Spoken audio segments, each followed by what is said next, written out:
मेरा नाम मेलानी है। जब मैं 6 साल की थी 1989 में मैं सैन बर्नार्डिनो कैलिफोर्निया में रहती थी। एक रात मैं अपनी माँ के बिस्तर में चली गई। मुझे एक अजीब सपना आया। मैं एक कार के अंदर फंसी थी, रो रही थी और शीशे को पीट रही थी, जबकि मेरी माँ बाहर खड़ी होकर मुस्कुरा रही थी और मुझे हाथ हिला रही थी। मैं डर के मारे उठ गई, लेकिन माँ ने मुझे दिलासा दिया और मैं फिर से सो गई।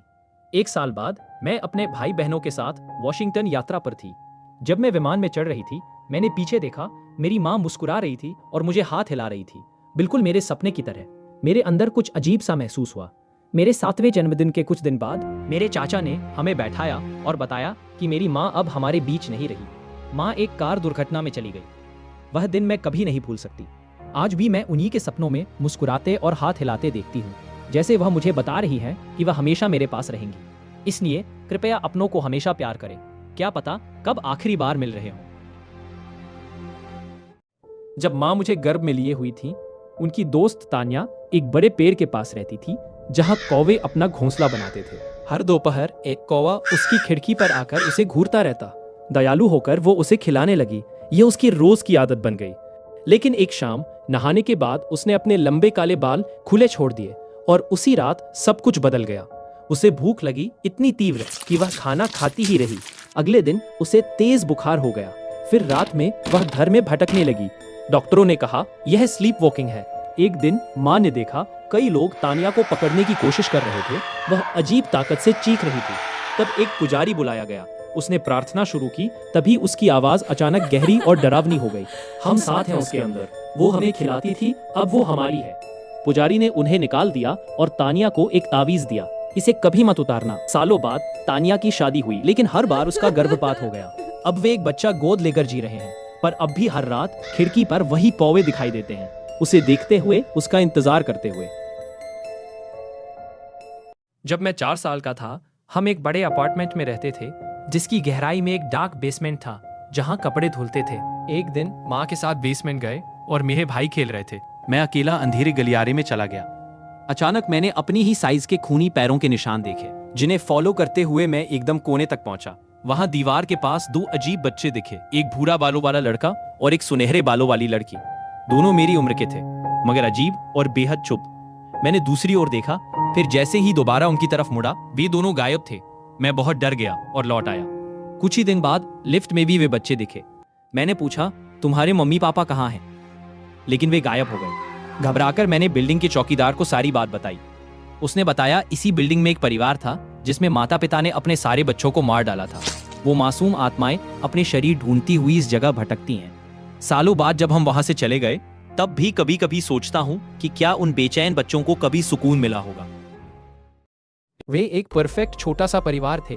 विदेश घूमते, हंसते, फोटो लेते और हर पल का आनंद लेते। एक दोपहर वे एक शॉपिंग सेंटर पर रुके।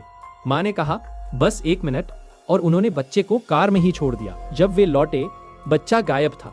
चीखे, रोना, पुलिस, दूतावास दिन रात में बदल गए, पर बच्चे का कोई सुराग नहीं मिला। 1 हफ्ते बाद एक और जोड़ा फ्लाइट में सवार हुआ।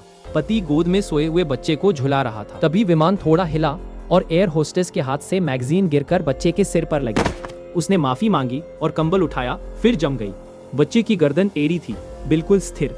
पिता ने बच्चे को कसकर पकड़ लिया, बोला सब ठीक है। लेकिन सच कुछ और था। जब विमान उतरा, पुलिस पहले से इंतजार कर रही थी। बच्चे के निर्जीव शरीर के अंदर ड्रग्स के पैकेट थे। वह वही लापता बच्चा था जिसे तस्करी के लिए इस्तेमाल किया गया था। जब मैं 14 साल का था, तब मेरे साथ एक भयानक घटना हुई। वह साल 2016 था। मेरे माता पिता अपने दादा दादी के घर गए थे, इसलिए मैं घर पर अकेला था। मैंने अपने दोस्तों जॉन, ब्राइस, सारा और एम्मा को बुलाया। हमने वीडियो गेम खेले, लेकिन जल्दी ही बोर हो गए। ब्राइस ने कहा, चलो हम घर के पीछे जंगल में खेलते हैं। हम चल दिए। करीब 20 मिनट बाद हमें किसी के रोने की आवाज सुनाई दी। हमने जाकर देखा तो एक आदमी जो जोकर के कपड़े पहने था, रो रहा था। उसका मेकअप बिगड़ा हुआ था और उसके हाथ में एक बड़ा माचिस था जिसमें खून लगा था। अचानक वह हंस पड़ा और बोला, तुम बच्चों को समझ नहीं आएगा, लेकिन जब मैं दिखाऊंगा तो समझोगे। हम डर कर भाग गए। मैं घर तक पहुंचा, लेकिन सारा गायब हो गई। पुलिस ने बताया कि वह आदमी ड्रग्स पर था और उसने अपनी पत्नी को मारा था। सारा उस आदमी से बचने के दौरान डूब गई। उस रात ने मेरी जिंदगी बदल दी। मेरे माता पिता ने वादा किया कि मुझे कभी अकेले घर पर नहीं छोड़ेंगे। जब मैं दूसरे दर्जे में था, गर्मियां आ रही थीं। और मेरे दोस्त और मैं खेलने के लिए करीब कोई जगह नहीं थी सिवाय एक बड़े कबाड़ी दुकान के, जिसमें पुराने कार और फ्रिज भरे थे। एक दिन मेरा दोस्त जुंग हो और मैं फ्रिज के सेक्शन में छुपन छुपाई खेल रहे थे। जुंग हो ने एक बड़ा चांदी रंग का फ्रिज देखा जो वैन के जितना बड़ा था। जिज्ञासावश उसने मेरे मना करने के बावजूद उस फ्रिज के अंदर जाने का फैसला किया और कहा कि वह 10 मिनट में बाहर आ जाएगा। लेकिन फिर उसने मुझसे दरवाजा खोलने को कहा और मेरा दिल धक से रह गया क्योंकि वह दरवाजा नहीं खुल रहा था। ऐसा लग रहा था कि वह लॉक हो गया है। मैं डर गया कि जुंग हो फंसा हुआ है। मैं घर भागा, लेकिन अपनी माँ को यह सच बताने से डर रहा था क्योंकि वे अक्सर मुझे नाराज करती थी। अगले दिन जुंग हो कहीं नहीं मिला। जब मैं कबाड़ी दुकान पहुंचा तो पूरा फ्रिज का सेक्शन गायब था, जिसमें वह बड़ा फ्रिज भी शामिल था। कोई नहीं जानता कि उसका क्या हुआ, क्या वह अपहरण हो गया या कुछ और। साल बीत गए और मैं अभी भी जुंग हो की माँ को स्कूल के बाहर खोजते देखता हूँ। मैंने उस दिन की सच्चाई किसी से नहीं बताई। मुझे माफ कर देना मेरे दोस्त। मैं बचपन से 4D लॉटरी का दीवाना हूँ। मेरे पिता हर हफ्ते खेलते थे। वे हमेशा भाग्यशाली लगते थे। इतनी रकम जीतने की नौकरी की जरूरत नहीं पड़ती। जब मैं 18 साल का हुआ तब उन्होंने मुझे पहली बार बैटिंग शॉप ले जाया। टिकट देते समय दिल तेजी से धड़क रहा था। अगली सुबह मैंने दूसरा इनाम जीता। मेरे पिता बहुत गर्वित थे और वह पैसे हमारे खाने की मेज पर खजाने की तरह रखे गए। उसके बाद बैटिंग शॉप मेरा दूसरा घर बन गया। ज्यादातर बार मैं हारता था, पर हार मानना नहीं था। एक दिन एक विज्ञापन देखा जिसमें लिखा था कि अगर थोड़ी अतिरिक्त राशि दूं तो 3 गुना जीतने का मौका होगा। मजबूर होकर मैंने अपने बूढ़े पिता को ले जाकर 10 टिकटें खरीदी। फिर अचानक उन्होंने मेरे पिता को अंदर खींच लिया। मैंने विरोध किया, पर उनका चीखना गूंजने लगा। उन्होंने सब कुछ छीना। आंखें, हाथ, पैर, खून दुकान के बाहर बहने लगा। उस रात मेरी कोई भी टिकट नहीं लगी, पर मैं वादा करता हूँ एक दिन मैं करोड़पति बनूंगा।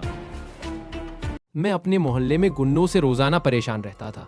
वे उस गली में खड़े होकर हर किसी से पैसा लूटते थे। एक दिन मैंने उनसे पैसे देने से इनकार कर दिया तो उन्होंने मुझे बुरी तरह पीटा।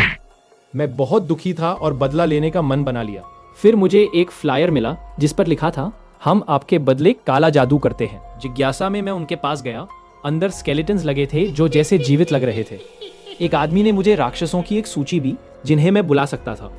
मैंने एक गार्गोइल जैसा राक्षस चुना। उसने एक मंत्र जपा और काला अंधेरा छा गया। फिर उस राक्षस ने मुझे उठाकर हंसते हुए हवा में लटका दिया। मैं डर गया, लेकिन उसने कहा यह सब असली है। मैंने तुरंत उससे समझौता किया कि जब चाहे वह राक्षस बुलाए। कुछ दिनों बाद जब गुंडे फिर से इकट्ठे हुए, मैंने राक्षस को बुलाया। गली में अंधेरा छा गया और राक्षस ने गुंडों को उनके मुंह से पकड़कर पटक दिया। उनकी चीखें गली में गूंज रही थी। पुलिस आई तो उन्होंने सोचा कि गुंडे आपस में लड़ पड़े हैं। गुंडे दिमागी इलाज भी करवा रहे थे। वह गली अब शांत हो गई और मैंने कभी परेशान नहीं हुआ और कोई नहीं जानता कि ये मैंने किया।